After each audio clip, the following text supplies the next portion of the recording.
Dans la première capsule vidéo, je vous ai parlé un peu du climatogramme et ce qu'il comportait. Aujourd'hui, ce que je vais vous montrer, je vais vous expliquer comment faire un dans Excel. Et pour ce faire, nous prendrons la ville de Reykjavik en Islande, ville qui a connu quand même son lot de problèmes touristiques, beaucoup de non-respect de l'écosystème local de la part des 1,8 millions de touristes qui à chaque année envahissent la petite île de 330 000 habitants. Donc peut-être que vous connaissez ce paysage volcanique, les collines volcaniques et les glaciers, parce que la série Game of Thrones y a été tournée. Donc tout d'abord, la première chose que nous allons avoir de besoin, ça va être d'ouvrir une page Excel et je vais vous montrer les données que nous utiliserons pour remplir en fait nos colonnes parce que nous allons avoir besoin de la température et des précipitations pour y dégager notre climatogramme. Donc voici mes données. J'ai 3 colonnes. J'ai mes colonnes pour mes mois, mes 12 mois de l'année. J'ai ma colonne pour température moyenne en Celsius. Et finalement à droite, j'ai mon total des précipitations mensuelles en millimètres, autant eau que neige. Et ce qui est important maintenant dans le Excel, c'est qu'on va aller s'ouvrir une colonne qui comportera les mois en A, une colonne pour la température moyenne dans laquelle on donnera un titre et les données en B. Et finalement, nous mettrons dans la colonne C, troisième colonne, le total des précipitations en millimètres, soit les différentes données. Et nous lui donnerons un titre. Bon, maintenant, allons dans Excel. Donc maintenant, je vais inscrire dans ma colonne A, je vais aller inscrire mes différents mois. Et ce que je vais faire pour que ça soit plus simple, je vais sélectionner ma case juste en cliquant dessus une fois. Je vais prendre le petit carré dans le coin et je vais l'apporter tout simplement jusqu'à ma colonne décembre pour avoir tous les mois de l'année. Donc ce que je vais faire maintenant, évidemment, tantôt on a vu les données. Ce qu'on va faire, c'est qu'on va aller récupérer ces données-là et les entrer manuellement dans nos cases. Alors maintenant, je vais inscrire ma température moyenne dans la colonne B. Je vais lui donner un titre. Et ma colonne C, elle, je vais l'appeler total des précipitations. Donc ce que je vais faire, c'est que je vais inscrire mes titres et je vais l'avancer jusqu'à temps que mes données soient inscrites.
Alors que maintenant, mes données sont inscrites dans mon chiffreur Excel, dans mon tableur Excel, ben moi, par souci de propreté, ce que je vais faire, c'est que je vais organiser un petit peu toutes mes polices, tout ce qui est mon écriture et ce qui est mes titres. Bon, moi, j'aime bien les mettre centrés, j'utilise l'outil centré et j'aime bien les mettre en gras aussi pour qu'elles soient bien lisibles. Donc, tout simplement, les sélectionner comme ça et les mettre en gras.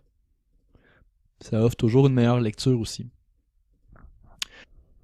Alors une fois que tout ça a été fait, ce que je vais faire, c'est que je vais tout simplement sélectionner mes éléments comme ça. Donc en fait, je dois rien cliquer, je clique dans le coin et je le rapporte dans le bas. Ce que je vais faire, c'est que je vais aller dans ligne ici et je vais choisir l'élément courbe avec marque. Donc voilà, j'ai 2 diagrammes différents qui correspondent à mes 2 données ici. Et par contre, on va remarquer qu'il nous manque un axe, donc on va régler ça tout à l'heure. Donc, dans un premier temps, ce que je dois faire, je vais cliquer sur l'axe rouge qui correspond aux précipitations en millimètres. Et ce que je dois faire, en fait, c'est que je dois le délimiter comme étant un axe principal. Assurez-vous que tous les points soient sélectionnés. Et en cliquant en droit sur l'item, je vais aller dans Format de la série. Et je vais m'assurer que l'élément sélectionné soit dans l'axe principal et je vais faire OK. Je vais faire la même chose avec l'élément température moyenne qui est en bleu. Je vais m'assurer que tout soit sélectionné. Je vais cliquer droit dessus et je vais aller dans l'outil format. Cette fois-ci, je vais m'assurer de mettre l'axe secondaire. Vous allez voir, si vous remarquez bien ici, mes données ont changé quelque peu. Donc maintenant, ça me permet d'avoir à droite mes nouvelles données quantifiables. Je vais faire OK. Mais là, mon diagramme, il n'est pas correct. En fait, si vous avez remarqué, si vous vous souvenez bien, le climatogramme se compose d'un diagramme à ligne brisée qui est là, mais je dois aussi avoir, des bandes, un peu comme un histogramme. Donc, ce que je vais faire, je vais aller sélectionner mes précipitations en rouge. Je vais cliquer dessus une fois, et dans ma barre de tâches en haut, ce que je vais faire, je vais aller dans Colonne, et je vais aller sélectionner l'outil histogramme groupé. En cliquant dessus, et bien là, mes bandes apparaissent et maintenant ce que j'ai mon total des précipitations en millimètres d'un côté et j'ai ma température moyenne pour les différents mois de l'année. On remarque là, très clairement là, que à Reykjavik, un des pôles importants de température, on l'atteindra en juillet avec un environ de 10-11 degrés Celsius. Alors, il est maintenant venu le temps assez important de nommer les axes et donner un titre aussi à notre graphique. Donc, je vais aller dans l'outil en haut dans la barre de tâches disposition du graphique. Je vais aller sélectionner titre au-dessus du graphique. Voilà, je vais cliquer dessus et je vais aller inscrire mon titre. Je vais aller donner le nom de la ville et le nom du pays.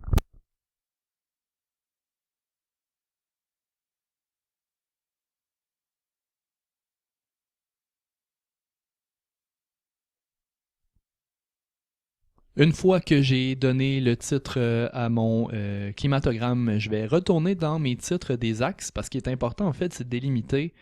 Je vais avoir à délimiter mes précipitations en millimètres et je vais aussi avoir à nommer ou délimiter plutôt ma température, mes courbes verticales. On sait que tantôt on a nommé un axe qui était principal et un axe secondaire. Et un autre axe aussi qu'on pourrait nommer, c'est l'axe des mois, qui est l'axe en fait horizontal. Donc je vais commencer avec mon axe vertical principal. Je vais le mettre en titre pivoté, en fait. Même pas, je vais le mettre en titre horizontal pour qu'on puisse le lire comme il faut.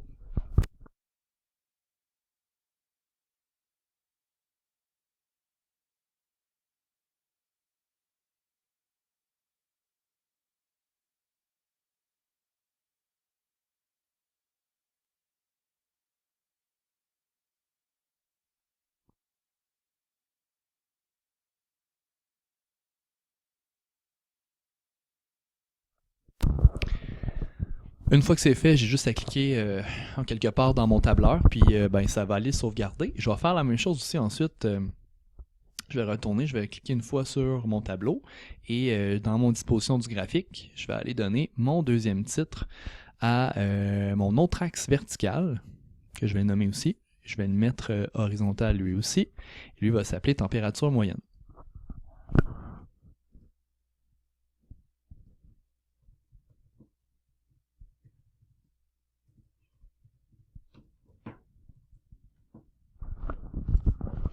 Finalement, dernière chose que je peux faire, dans mon tableau, je peux aller sélectionner aussi mon autre axe, qui est mon axe horizontal principal, et je vais aller donner, lui, comme données, les mois.